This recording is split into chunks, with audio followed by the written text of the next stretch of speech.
taking over. Let's go. It's Ferrall. Coast to coast. Steaks, chicks, stacks. You and I are going to make a lot of money. It's Ferrall, coast to coast.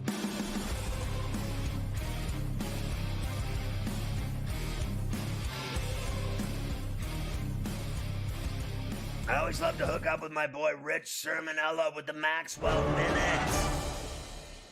Hey, Scotty, talking football today, talking about NFL draft. We'll be doing that a lot over the next couple of months. First salvo fired with the release of the early entries to the NFL draft, those college kids who are foregoing years of eligibility, 1 year, sometimes 2 years. Here are my instant takeaways from the list that was given to the NFL offices last Friday. First off, just 54 special exemptions. That's the lowest number we've seen in years. That's been declining year after year. Kind of predictable, Scott, with the NIL. Kids who were day 2, day 3 type picks now have a reason to stay in school, potentially improve their draft stock. There's money to stay there. You don't have to go for NFL riches a little bit too early. It's actually really good for the college game. So some of these college stars that we're not sure if they're going to be NFL stars, they're staying in school longer. So that's takeaway number one. Number two, a lot of the familiar faces we would expect to see, right? The first rounder, surefire kids, Caleb Williams, USC, Drake May of North Carolina, Marvin Harrison of Ohio State. So a lot of familiar faces who are entering the NFL draft. But I'm going to focus with the time I have left on the kids who decided to stay in school. 3 quarterbacks in particular. They'll be prominent for us at the Maxwell Football Club. All 3 will be key contenders for the Maxwell Award in 2024. First off, Georgia quarterback Carson Beck, Texas quarterback Quinn Ewers. Those 2 kids in particular, I think, are going to have outstanding seasons. And Shedeur Sanders of Colorado, he flirted with the idea of going to the NFL like his dad did many years ago. He'll be back at Colorado, and super interested to see what he could do. Colorado in the offseason, Deion has really focused on the offensive line. Shedeur was treated like a piñata throughout the 2023 season. One of the most sacked quarterbacks in the country, still played really well, really tough kid. Now he'll get an opportunity along with Travis Hunter at wide receiver to elevate his draft stock. But the biggest storyline for me when it comes to early entries into the NFL draft, the biggest winner is Ohio State. I mean, you get the feeling with Ohio State, there's a sense of urgency. Michigan has won 3 straight games over Ohio State. They've got to win now. Ryan Day has to win now. 7 Ohio State all Big Ten performers decided to stay in school. 3 on offense, 4 on defense. That defensive line is going to be fantastic. Ryan Day is winning the transfer portal, just got Julian Sayin, the 5-star quarterback, to flip from Alabama. So Ohio State has got to win now. Their NIL collective, the foundation, is ponying up money. And again, you could sense the urgency in Columbus that they've got to catch up and surpass Michigan on the football field. Always love Rich filling us up with the college football skinny and all the players going to the draft. And my financial dude is an Ohio State fan. He blames me for any failures that the Buckeyes have. And I pray for continued failures for the program moving forward. As do I. I will never shed a tear if bad things come their way. That is for sure. We do have college basketball tonight. Obviously, the weekend is where it's going to be at, Scotty. I'm going to try to give you a couple of those as well. But here's what you have tonight in college rack. Michigan State and Wisconsin is the main event. Right now, Wisconsin minus 3.5 at home. 135.5 is the total. A10, you've got St. Joe's and St. Bonaventure's going tonight. Utah Valley and Seattle. We even go out west for you. And then Stanford and Cal late night as well. Cal minus 2.5, 153.5 the total there. Yeah, I think Wisconsin's too tough at the coal. I like them. I bet on St. Joe's. I bet on Seattle. I laid 6.5, and I bet on Cal. And I actually got Cal, I think, at -1 and a hook. Cal -1 and a hook for that one. Yeah, that's gone to 2.5 now, so you got a good one earlier in the day. There's other mid-major games tonight. I know sometimes you slide a couple of those in, a lot of MAC games. I got them. What do you got? You got Manhattan Canisius for us tonight? Iona and Siena? You got a lot going on. So on FerrallOnTheBench.com, I took Manhattan, and I got them at 9 and a hook, I believe. And then I bet Siena, and I got them at 10 at home against Iona. And those were the two other ones that I played in terms of what's left. But I like Louisiana at home tonight, laying 4. It's 4 and a hook now. I laid 4 against Arkansas State. And I don't have any bones in Ohio and Kent, to be honest with you. But it's at Kent, and it's a dangerous game. They're the same two teams. It could be a 1-point game, overtime game. I'm not touching it. They did just tip, by the way, that Louisiana game 4-3, 2 minutes in. The Cajuns are on top, so they just got it going. I just wanted to tell you about the heavies for this weekend. Kansas State is at Houston, Seton Hall and Marquette.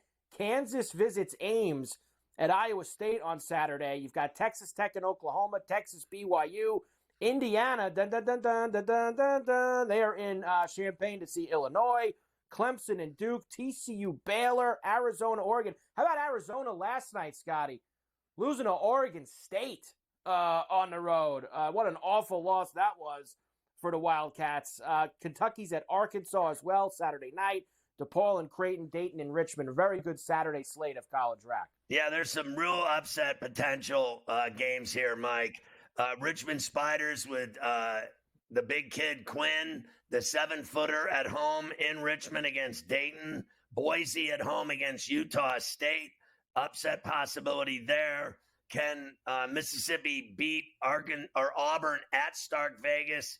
I still like Auburn. There's other ones as well. Oklahoma and Texas Tech, the 2 15-game winners. I like Iowa State to upset Kansas in Ames. And Kentucky's going to roll. How about that Serbian 7-footer they got, the freshman Z-Man? He can shoot from outside. Another Chet Holmgren-looking type player. Swat shots, can run the floor, can hit threes. I like Kentucky right now in terms of their shooting, Mike. They got 5 guys that can shoot. They are a dangerous NCAA buy right now, in my opinion, to bet on, because anytime you got a team with 5 or 6 guys that can all shoot, and one guy that's 7 foot that can block shots, I don't care if he's a freshman. I don't care if he's Croatian. I don't care where he is. He can flat out play.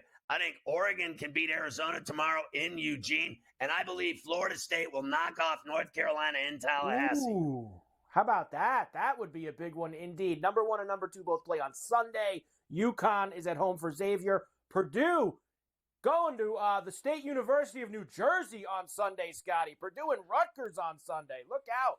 Purdue will beat the crap out of Rutgers. Rutgers won't be good until next year. Rutgers is a 1 game over 500 average basketball team this year. The rack will be rocking, but the real rack will be rocking when Edey stuffs them for 30 and 4 blocks.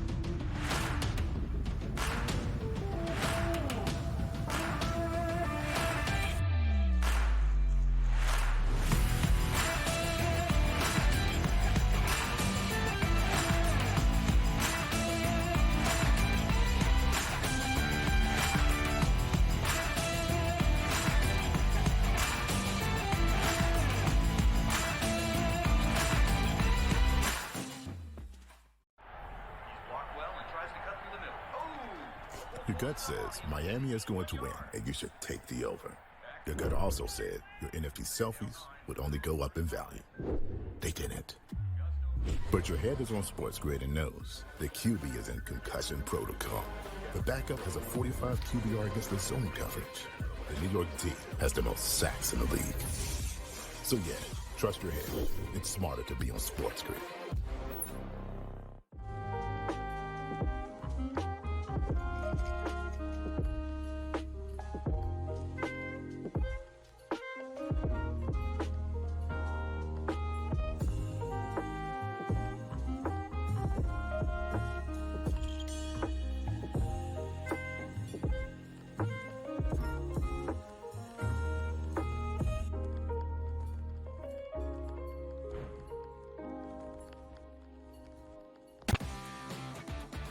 Some refer to him as a game manager, Mark. I mean, throwing for over 250 yards in divisional round, 39 attempts. I don't know if that really chalks up to being a game manager. He was kind of throwing it around with 1 touchdown, no interceptions. Pretty efficient. Whatever we saw from Jared Goff in 2 home playoff games, I would expect something dynamically different from what we're going to see from him on the road. That's just the way it's been his entire career. His home road splits have always been pretty dynamic. Football Full Circle, only on SportsGrid.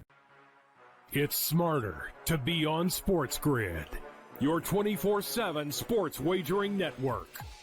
Well, look at the Heisman Trophy. The early line. And what it all means. Individual success. You should have tried to get something for Anthony Rendon. Not bought at the deadline. Newswire. We're getting a lot of news. Trades, cuts, and some movement in terms of starting quarterback, Ferrall coast to coast. I want to watch great players make buckets and win games. Game time decisions. I have no idea what the heck the Blazers are doing and what they in-game live. Just prime time. Yard for a grand slam. The bottom of the 4th inning in a 12-2 baseball game. We got football scores going on at Wrigley right now. Sports Rage late night. We waited for 1.5. We got paid. We did. Didn't like the 2.5. Jumped on There's it. no taking weeks off in golf betting ever. These are the best weeks to bet. It's smarter to be on SportsGrid.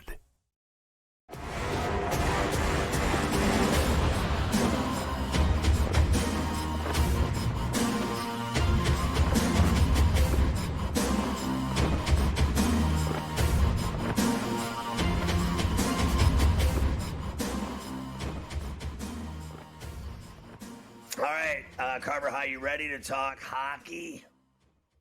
I am ready to talk hockey, Scotty. In fact, let's start with a couple of things from last night before we move on.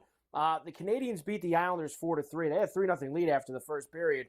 Islanders actually fought back, tied the game at 3 in the third, and then decided to give up a goal like 25 seconds later and lose 4-3. So what a fail effort that was. But I did want to ask you if you saw the Brendan Gallagher elbow that he laid out on Pelech in that game last night. Because personally, and I would say this, no matter what sweater Adam Pelech was wearing, it could have been any of the 30-plus teams that were playing in that game last night.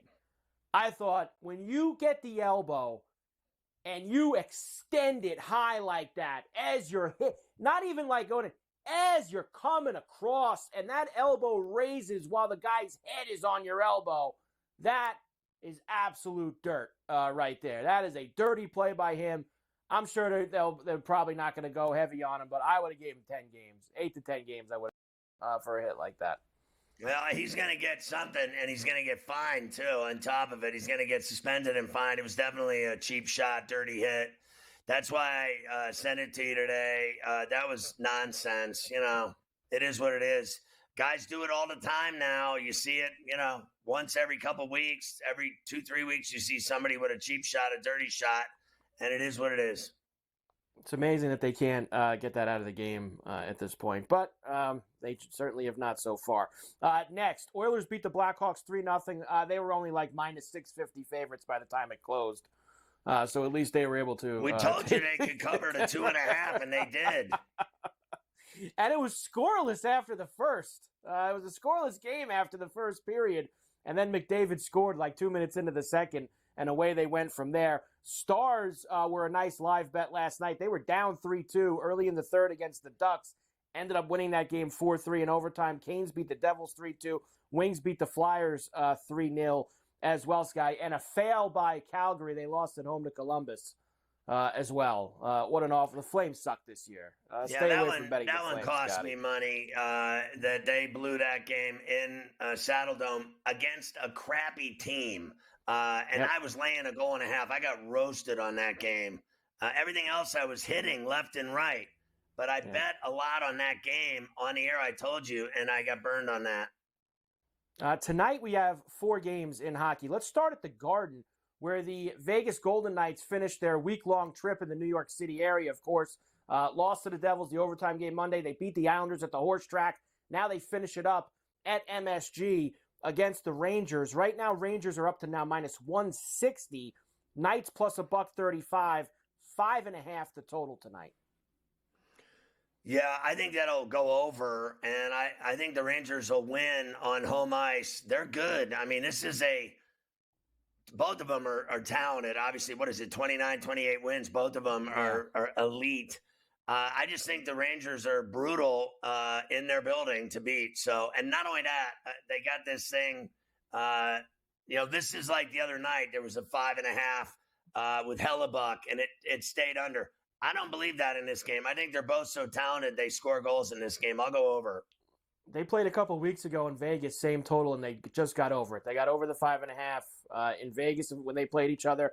I think they'll be able to do the same tonight at the Garden as well. It's hockey night in Pittsburgh at the PPG, Scotty. The Everybody Panthers are in town to face the Penguins.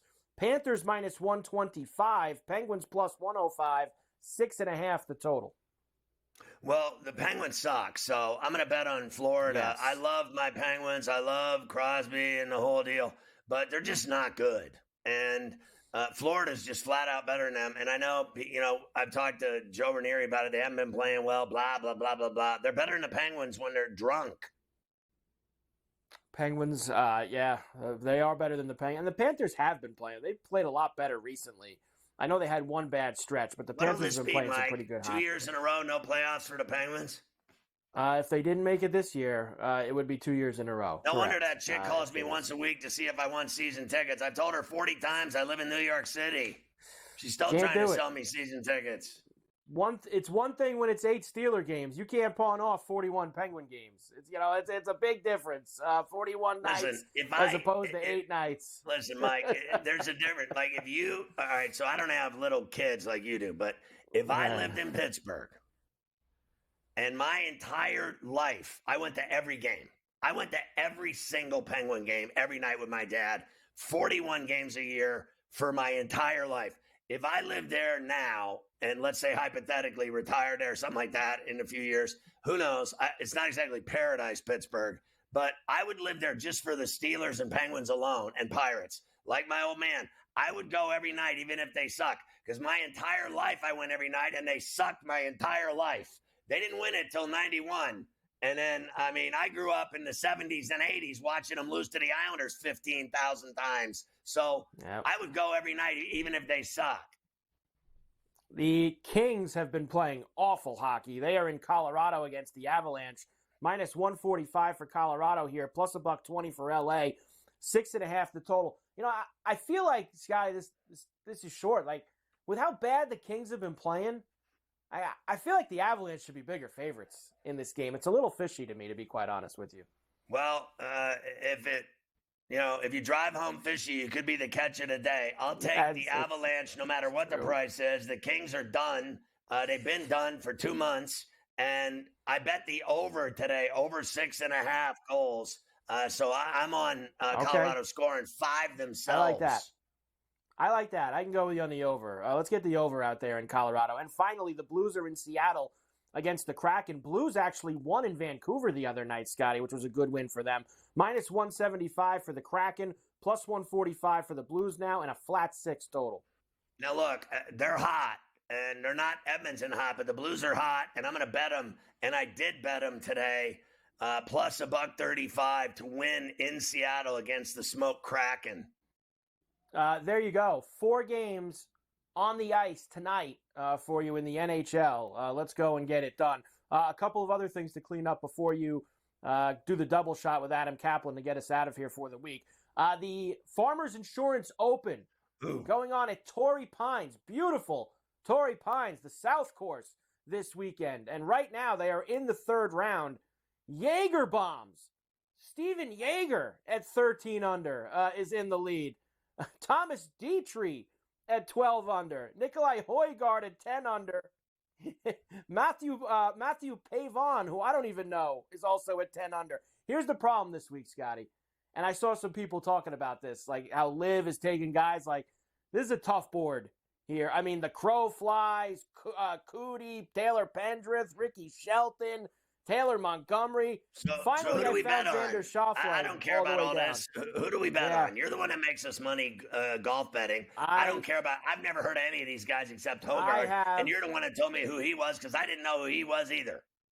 I have a Højgaard ticket, and he's 2 back right now, 3 back, I should say, in that tie for third. So we're going to try to get him home. You know, Finau's lurking, Schauffele's lurking, but next week's a good field at Pebble Beach. Elevated event, only 80 guys. All the heavy hitters are going to be out there, including that kid Nicky Dunlap, who turned pro. He's a You pro and Harl now. were talking about that yesterday. So he's going to get himself a big bag of cash. And finally, Yannick Sinner upsets the Joker, Djokovic, at the what Aussie a Open in the middle of shame. the night. In fact, he didn't just upset him, Scotty. He beat his ass, to be quite honest with you. And now he will face Medvedev in the men's final at the Aussie Open. This guy Medvedev, he plays dirty, man. He cheats. He does the whole plays mind games, messes with the chair umpire, messes with the crowd. He knows balls are in by a foot. He says, I want to see the replay. He knew it was in by a foot, and it takes 3 minutes to get the highlight. He stalls, and then he eats the guy alive with the mind games and wins. You got to give him credit. And it's funny listening to McEnroe rip him about his behavior. McEnroe shouldn't talk to anybody about behavior ever on a tennis court. Okay? No. Never.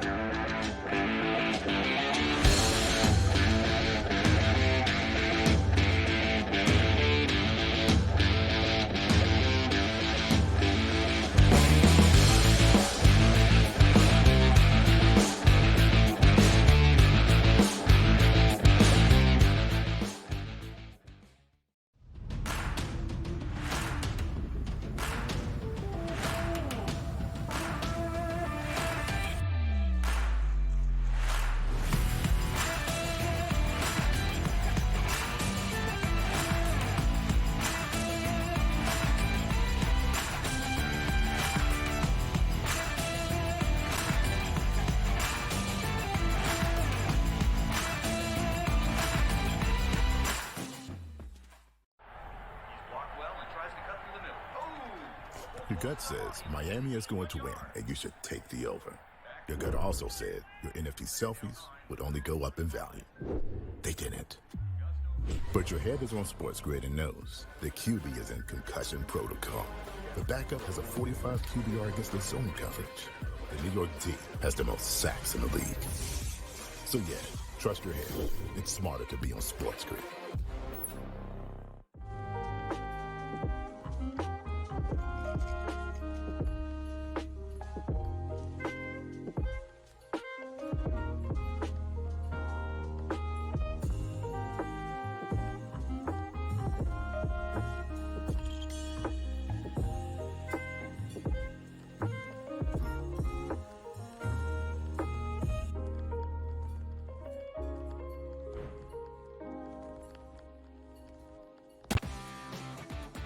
Some refer to him as a game manager, Mark. I mean, throwing for over 250 yards in divisional round, 39 attempts. I don't know if that really chalks up to being a game manager. He was kind of throwing it around with 1 touchdown, no interceptions. Pretty efficient. Whatever we saw from Jared Goff in 2 home playoff games, I would expect something dynamically different from what we're going to see from him on the road. That's just the way it's been his entire career. His home road splits have always been pretty dynamic. Football Full Circle, only on SportsGrid.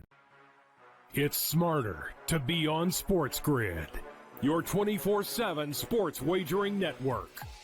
Well, look at the Heisman Trophy. The early line. And what it all means. Individual success. You should have tried to get something for Anthony Rendon. Not bought at the deadline. Newswire. We're getting a lot of news, trades, cuts, and some movement in terms of starting quarterbacks, Ferrall backup quarterbacks. coast to coast. I want to watch great players make buckets and win games. Game time I decisions. have no idea what the heck the Blazers are doing and what they In-game live. Just Prime took 'em time. yard for a grand slam. The bottom of the 4th inning in a 12-2 baseball game. We got football scores going on at Wrigley right now. Sports Rage That was Late good betting. Night. We waited for the 1.5. We got paid. We for did. patient, didn't like the 2.5.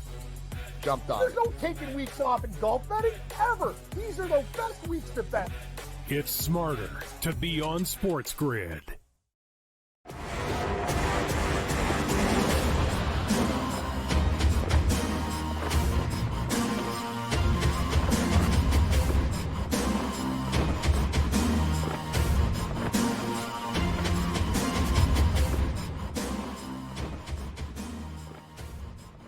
So Adam Kaplan is our NFL insider. I got a DM today from a fan, and he said, can't we just do bust a cap in your ass because nothing else matters? And I said, no, we can't, because Adam's got too much skinny to talk about than to worry about just his great 4-0 picks from last week or this week's picks. He will do bust a cap in your ass, but we're going to do it when we want, and we're going to do it as we do it, and we don't care what you think. But we're glad that you wrote in to tell us that we shouldn't waste our time with anything else, even though we're going to do everything else, no matter what you think. I just wanted to say that. And also offer you a beer and a shot while you watch us for the next 20 minutes. All right. So, Adam, good to see you. I see that you're growing a beard again. By the way, Adam drinks so much green tea that he just grew that beard since 7 o'clock this morning. It only took from 7 o'clock until almost 5:30 for him to grow a full beard. So drink your Bigelow green tea and see what happens to you. Let's start with the Eagles. God forbid. Earlier in the show, I just wanted to say, Adam, that we were going to run a Nick Sirianni clip, and I voted against it, saying that no one cares what he has to say right now. Oh, my goodness. At talk radio, man, you've worked this market. You know it well. Oh, my God. Each station took polls about whether Sirianni should have been fired.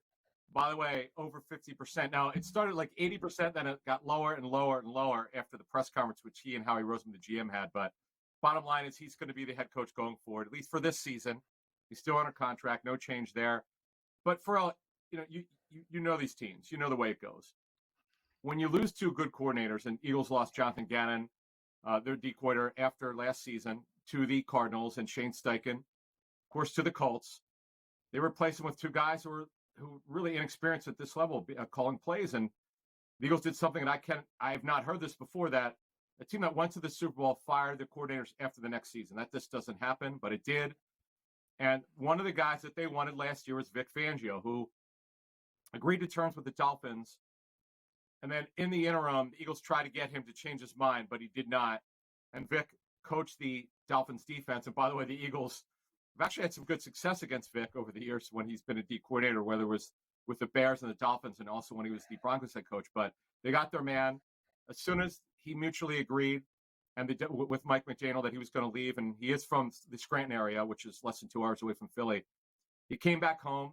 What's interesting, Ferrall, is that he was a consultant not only during the Eagles' drive, technically, officially, last year during their Super Bowl run, but he was around the team starting in training camp. He would show up to the complex every couple weeks to say hello to the coaches. He's very close to the Eagles, and they got their man. And a little-known fact about Vic Fangio, Scott, he was actually on Jim Maher's Philadelphia Stars staff in the mid-'80s. Okay, mid-'80s is a lower-level defensive assistant. And this guy's done it all. He's been a defense coordinator 7 times. It's hard to score against them, but what Howie Roseman, the GM's got to do, he's got to get better defensive players in the back 7. You're not winning you're not going to be a good playoff team with the roster as is, but yes, they have until September to get that done. Look, I believe fully in Howie. I think he's a great executive, and no one was, mocking him or talk radio or sports TV guys, anything else, when he loaded that team up last year and they went on a Super Bowl run. So don't tell me that he can't load that team up again on that back end. That's exactly what he's going to do, not only with the draft, but with his moves. The guy's a wheeler and a dealer and a wicked woman stealer. I think he's great. Now, what are they doing here with regards to the OC? So a couple things here. When you look at the offensive coordinator job, that was vacated when Brian Johnson was let go. Johnson has gotten interest from a couple other teams, but when it comes to the Eagles situation in particular, they're looking at guys who've done it, been there, and done it before. Kellen Moore, who's still under contract with the Chargers, but Jim Harbaugh's their head coach, and he may bring in his own play caller. So he's been allowed to interview with teams, including the Eagles, which he did earlier this week. And Cliff Kingsbury. Cliff Kingsbury, look, we could say all we want about him being a head coach, but he's innovative, spread concepts. The Eagles want to put pressure on defenses. They did not. The NFL, Scott, why the Eagles offense was inconsistent and struggled late, is teams figured out what they were doing. And Sirianni did not have a second act with his offense. They're not going to run his offense anymore. He's agreed that they're going to bring in someone with a different scheme. Nick has been a CEO and coach. Remember, he gave up play calling after 7 games in his first season in 2021. But they're looking at a variety of guys. And here's an interesting one also.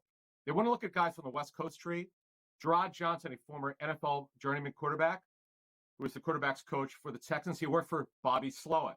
Bobby Slowick came out of nowhere to do a phenomenal job as a play caller of the Texans. They're looking at that West Coast tree. That is the scheme that teams are having trouble defending. And that's why the Eagles are doing that. So for Eagle fans, this is a brand new world, man. 2 years ago, you had 2 new schemes. Now you're going to have 2 new ones in offensive defense.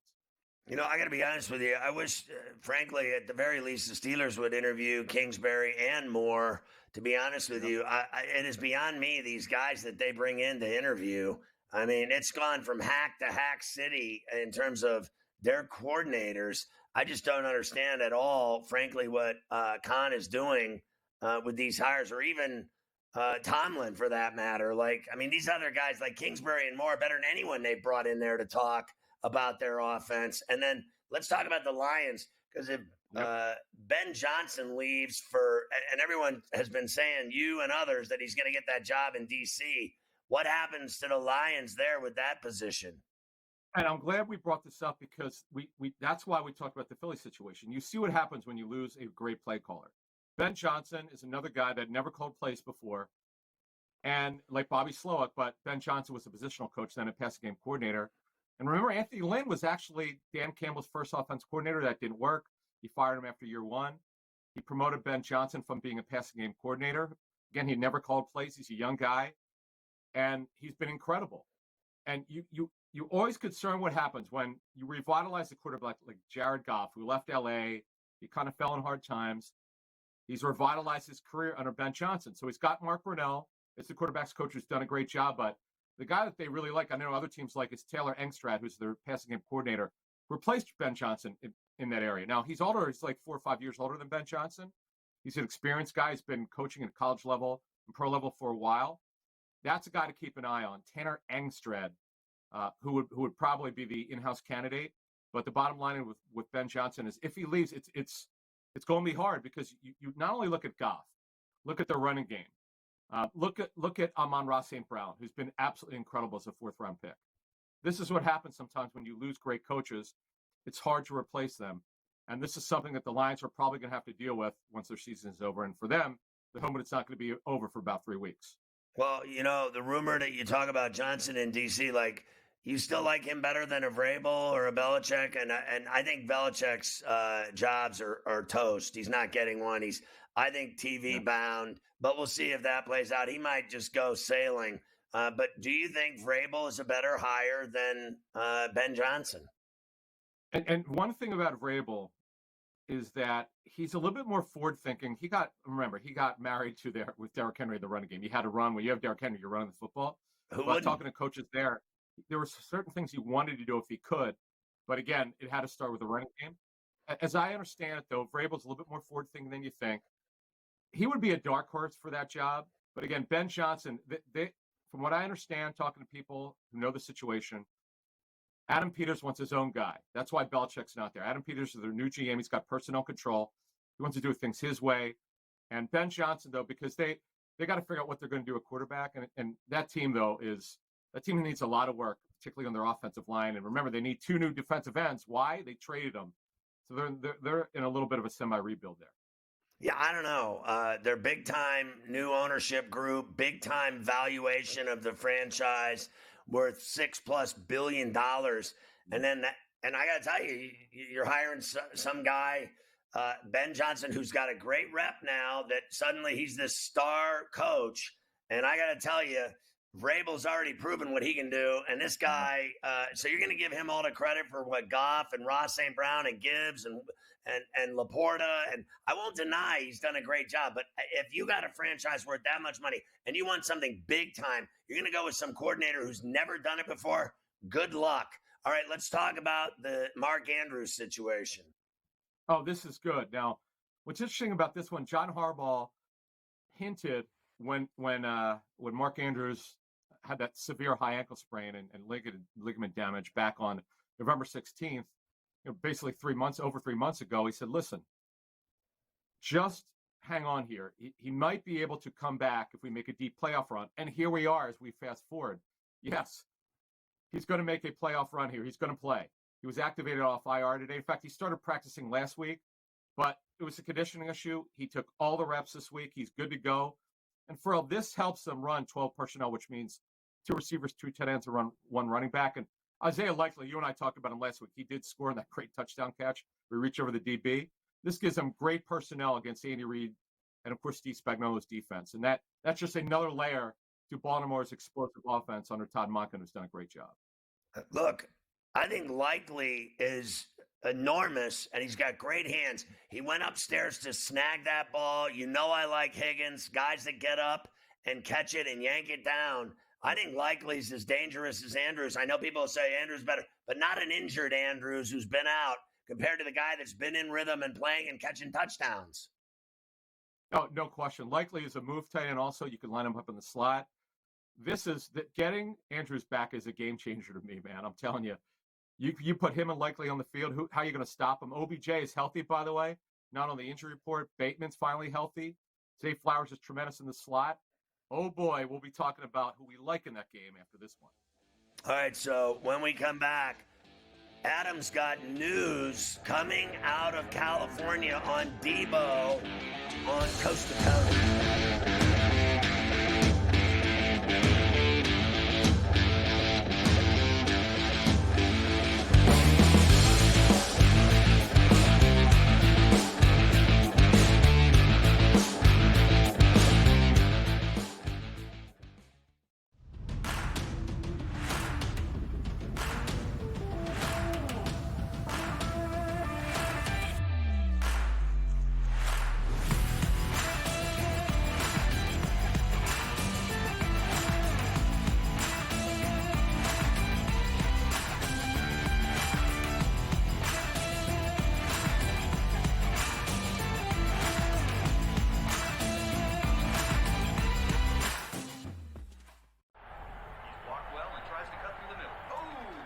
Your gut says Miami is going to win, and you should take the over.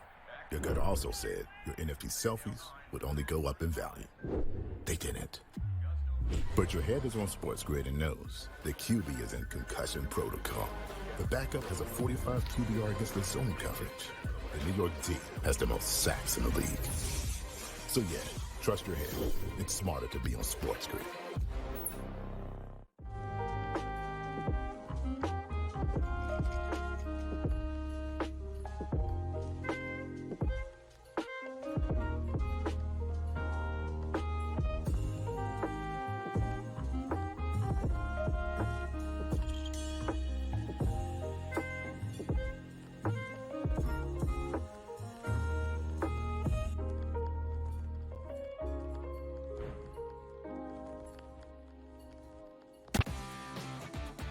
Some refer to him as a game manager, Mark. I mean, throwing for over 250 yards in divisional round, 39 attempts. I don't know if that really chalks up to being a game manager. He was kind of throwing it around with 1 touchdown, no interceptions. Pretty efficient. Whatever we saw from Jared Goff in 2 home playoff games, I would expect something dynamically different from what we're going to see from him on the road. That's just the way it's been his entire career. His home road splits have always been pretty dynamic. Football Full Circle, only on SportsGrid. It's smarter to be on SportsGrid, your 24/7 sports wagering network.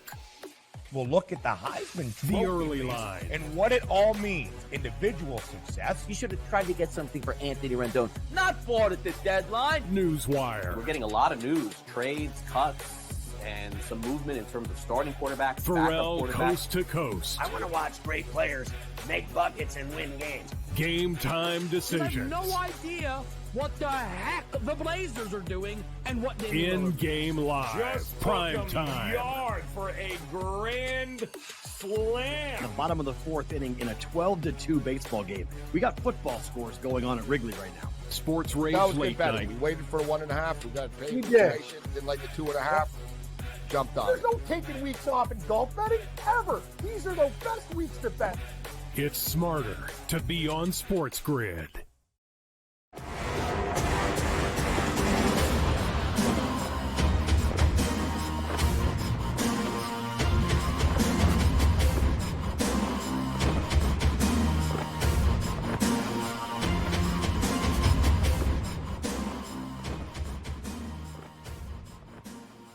Adam just told me that most NFL players snore like horses, which I thought was interesting on a Friday to listen to. I also snore like a horse, so I'm just like them. Let's start with Championship Sunday, and it all begins at the bank in the Charm City. I'll be doing the game on In-Game Live, All Access Pain Day, Championship Sunday with Morency at 3 to 6:30 East on SportsGrid TV and Sirius Channel 159 and Sports Byline and their radio affiliates. So we'll see you Sunday at 3. By the way, just a tip, tomorrow, same thing with Joe Ranieri, 12 to 4 college rack, and we'll preview Sunday's games. All right, Adam, let's break down Kansas City and Baltimore from your perspective. All right, so when you look at Kansas City, if you looked at them in Baltimore, you'd say Kansas City is the team that you're concerned about with injury. Joe Thuney, the outstanding left guard, is not going to play with his pectoral strain. That is a worry. They don't have a great offensive line to begin with. Nick Allegretti will be his backup. He's actually one of the better backup guards in the NFL, but you do worry about that.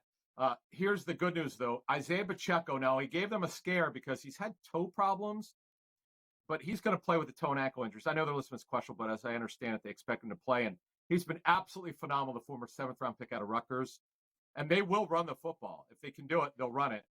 Andy loves throwing it, but they found a running game with Pacheco late this season. He's been really terrific. And Clyde Edwards-Helaire is his backup with that nice 28-yard run last week. And Derek Notty's one of the starting D tackles is out again.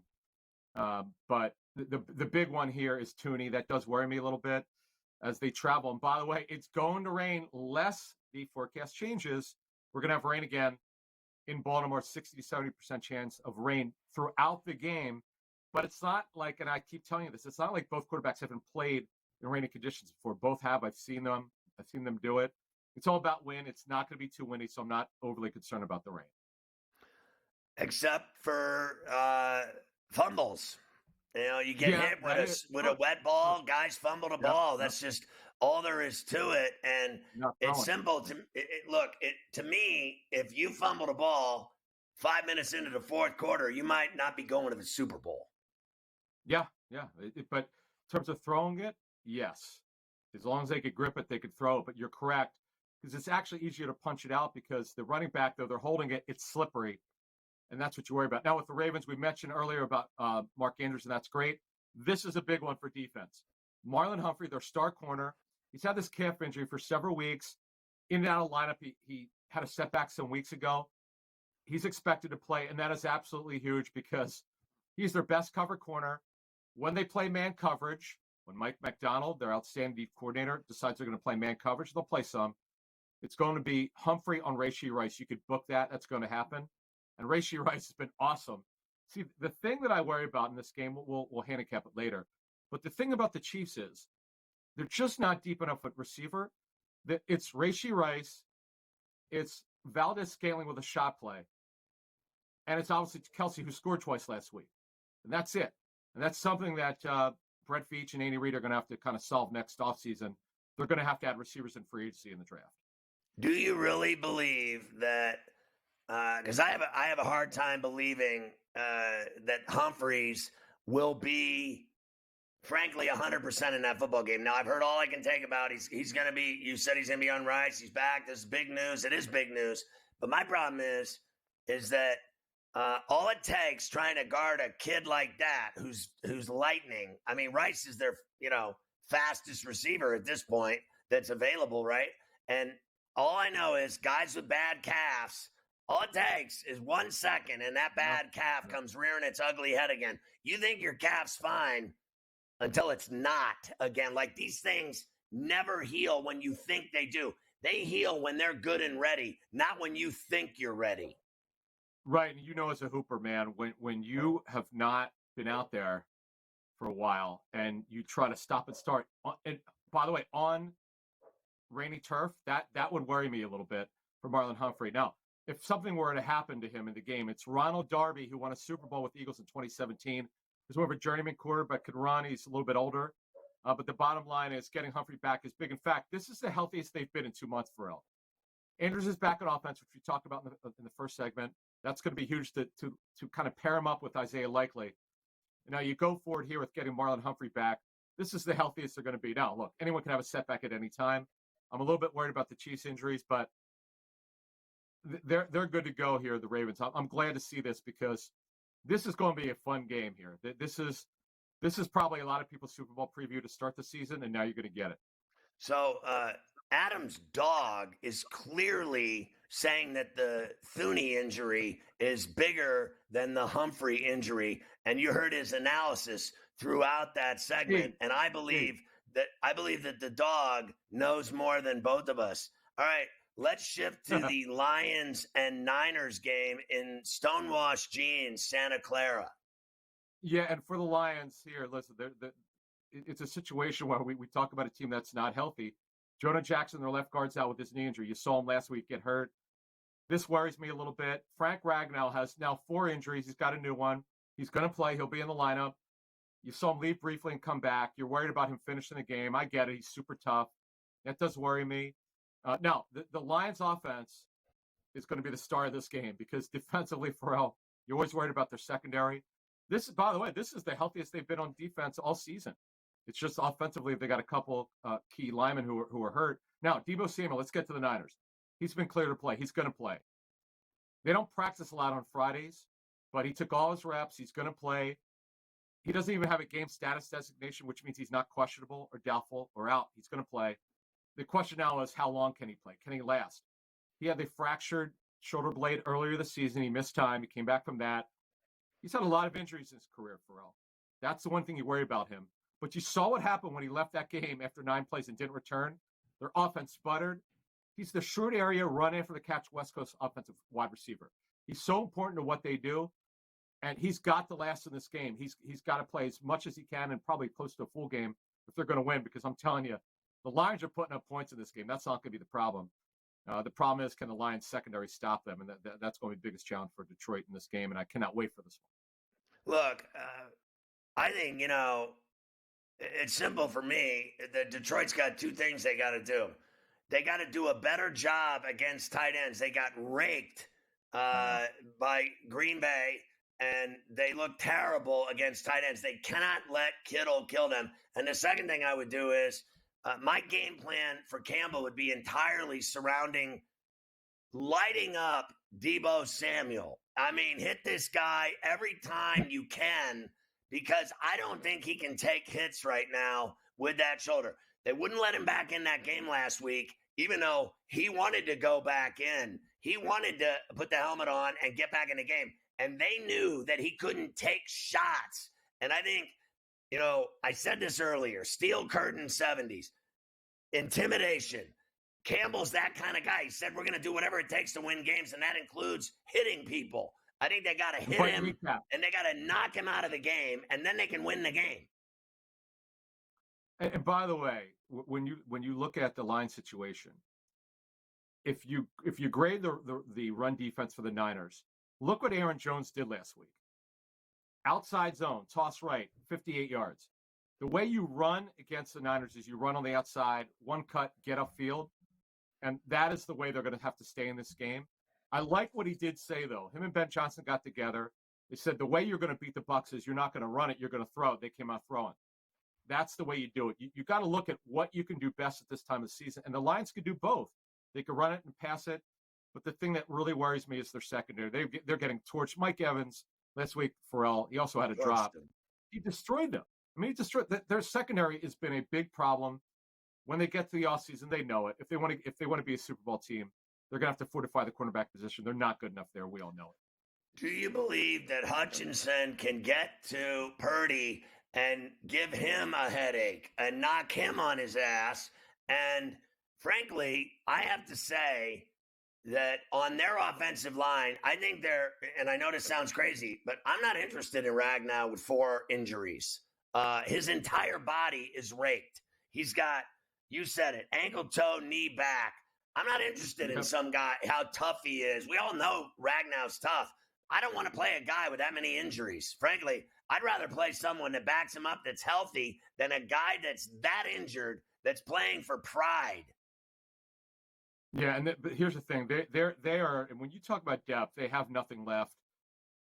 Big V, Vitai's on injured reserve, one of their starting guards for the season. He's been hurt a lot. Their depth has been shot, but they're going to spread you out. They like to play a lot of 3 receivers. The The Niners are going to be heavy 12 personnel, which is 2 tight ends. This is going to be a great chess match. Steve Wilks versus Ben Johnson, Campbell versus Shanahan. I love the coaching matchups. Reed versus Harbaugh. Oh, by the way, John Harbaugh. Who did he work for many years ago before he went to the Ravens, the Eagles, as their special teams coordinator? So why don't they give the ball to Gibbs even more than they give it to him? Because he is the stud that no one can stop with his speed. I would have, like last week during the game, I said to give him the ball every single play against Tampa because he's the only one that was making plays. I mean, Reynolds made a couple. Ra caught the beautiful pass in the corner from Goff. But I thought the reason they won the game clearly was Gibbs. I give him the ball twice as much as they give it to him. And also in the screen game as a receiver, line him up in the slot. You notice, though, late in the game, he broke up a couple big runs. They struggled. The run game struggled in the first half. But they're a throw-the-ball-early team, run-to-win, which they did. David Montgomery is a closer. And I loved Craig Reynolds, 1 carry from Abington High School, my rival high school in Philly, with that run right up the middle. That was an awesome run, a good call by Ben Johnson. And listen, you got to bring out your bag of tricks against the Niners. They're going to have to score. One more thing, you talk about Hutchinson. I want to make this point. When they go in nickel, you see him sometimes line up inside. The Niners are great at the tackle position, particularly with Trent Williams, and McKivitz is pretty good, the right tackle.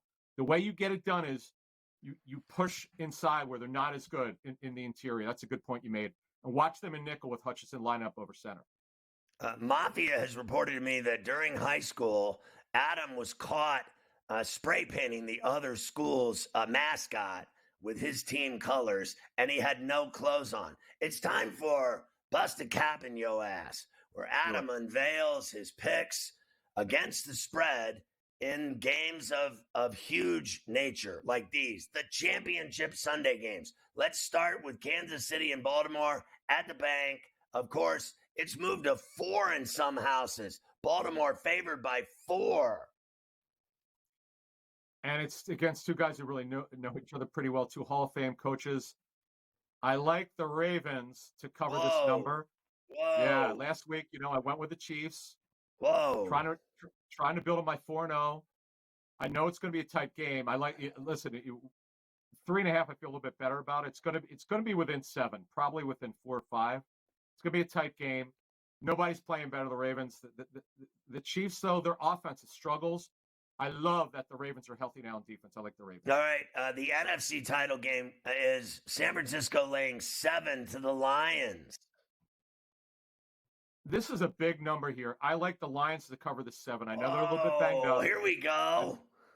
The number is too big. The Niners are not that good. You and I have been talking about it all week. I like the Lions to cover that 7 points. Carver High likes them to win the game outright, and Adam is taking the 7. And his beard will be full by Sunday. Adam, enjoy the games. Thank you. What a great week by you covering the NFL.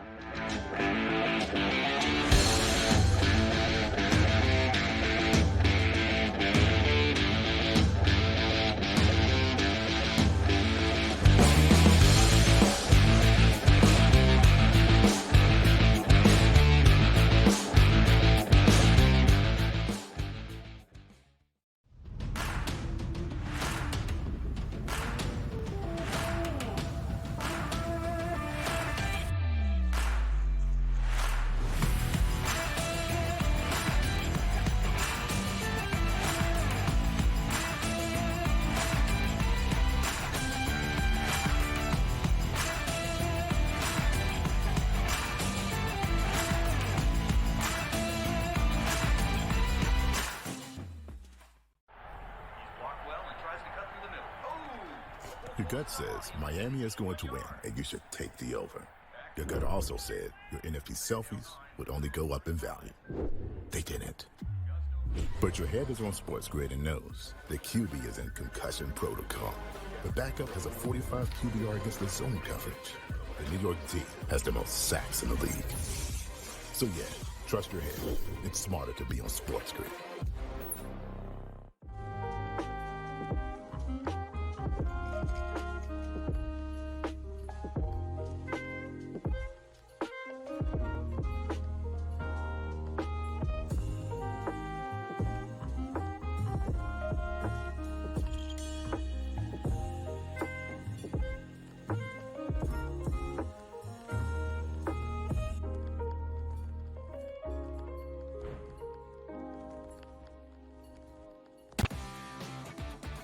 Some refer to him as a game manager, Mark. I mean, throwing for over 250 yards in the divisional round, 39 attempts. I don't know if that really chalks up to being a game manager. He was kind of throwing it around with 1 touchdown, no interceptions. Pretty efficient. Whatever we saw from Jared Goff in 2 home playoff games, I would expect something dynamically different from what we're going to see from him on the road. That's just the way it's been his entire career. His home road splits have always been pretty dynamic. Football Full Circle, only on SportsGrid. It's smarter to be on SportsGrid, your 24/7 sports wagering network. We'll look at the Heisman Trophy The early line. and what it all means. Individual success. You should have tried to get something for Anthony Rendon. Not bought at the deadline. Newswire. We're getting a lot of news, trades, cuts, and some movement in terms of starting quarterbacks, Ferrall backup quarterbacks. coast to coast. I want to watch great players make buckets and win games. Game time I have decisions. no idea what the heck the Blazers are doing and what they In-game live. Just Prime took 'em time. yard for a grand slam. The bottom of the 4th inning in a 12-2 baseball game. We got football scores going on at Wrigley right now. Sports That Rage was good Late betting. Night. We waited for 1.5. We got paid. We for did. information. Didn't like the 2.5. Jumped on There's it. no taking weeks off in golf betting ever. These are the best weeks to bet. It's smarter to be on SportsGrid.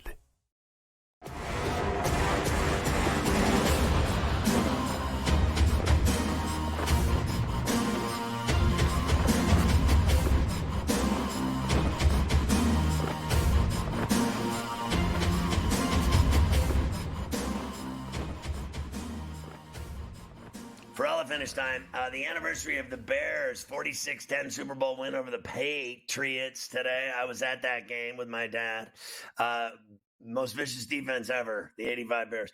Elderly couple pleads guilty to keying luxury cars in broad daylight in a road rage fit. Keying cars. Woman with a milk allergy dies after eating vegan tiramisu. Honestly. Traveler wins $1 million at a slot machine at the Vegas airport. How come that never happens to any of us? Pope Francis says sexual pleasure is a gift from God, but condemns porn. What a shame. A teacher's aide in Kentucky admits to having sex with multiple teenagers. Atlanta pole dancing studio slammed after offering mommy and me classes. Get the little kiddies involved in stripping down in Atlanta. Lactose-free milk owned by Coca-Cola blamed for sickness. Everyone had explosive rhea. Doctors warn users can OD on snortable caffeine powder. Mafia, can you find the... Never mind. Texas man smiles in a mugshot after shooting 2 family members over witchcraft. First-time Airbnb host allegedly raped by a guest who said he'd leave a good review. Vegan bride uninvites everyone from her wedding. She says she doesn't want to host murderers at her wedding. Crystal Hefner reveals finding camera peepholes at the foot of Hugh Hefner's bed where he filmed A-list celebrities having sex. That is awesome. Ohio man lived in an RV with his dead wife for 6 years, and the cops said she was still preserved. 6 years later, she's sitting in the shotgun seat of the RV, smelling like a rose after they found her dead. David Lee Roth says that Sammy Hagar was spewing diarrhea vitriol after being probed by aliens sexually. On that note, we will end this show. GTD is next. Go to FerrallOnTheBench.com for action. I'll see you tomorrow at 12 to 4 with Joe Ranieri on In-Game Live All Access and 3 o'clock Sunday with Morency. Have a great weekend. We'll see you Monday on Coast to Coast.